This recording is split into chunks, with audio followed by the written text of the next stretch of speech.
सर्वप्रथम रे मुई पश्चिम ओडिशार महान गणपर्व नुआखाई उपलक्षे समस्त को नुआखाई जुहार जनाऊे। ए वर्ष 2025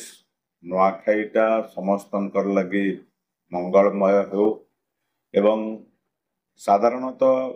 इथर नुआखाई लोके बहुत खुशी रे पालन करबे। कारण है जे भौणी माने सुभद्रा भौणी माने राखी पूर्णिमा रे तांकर तृतीय किस्ती सुभद्रा योजना पाई सारिछन एवं जेहेतु इटा चाषी मानकर पर्व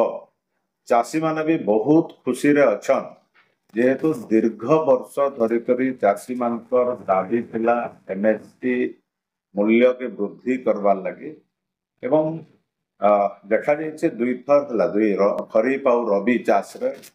चाषी मान 3100 टंका धान रेट पाई सारी से चाषी मान भी बहुत खुशी अच्छा। ये महान गणपर्व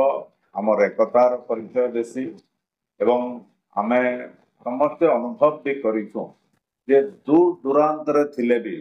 ये अंचल लोक जदि फरेन रे भी अच्छा ताहले नुआखाईटा के से माने विदेश रु भी आसिकरी नुआखाई पर्व रे शामिल हेसन एवं आउ गोटे जिनस भी अनुमान देखा जाए अंचल रे जे भाई भाई भितर निजर संपर्क भितर विगत दिन रे जदि किसी खराब संबंध अच्छे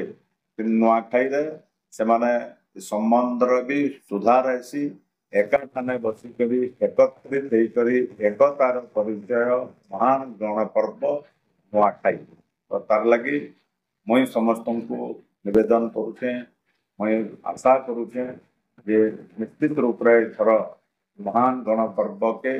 समस्ते खुशी रे दुखर शांति रे नुआखाई पर्व पालन करके फिर थरे नुआखाई अवसर रे समस्त को अनेक अनेक शुभेच्छा नुआखाई।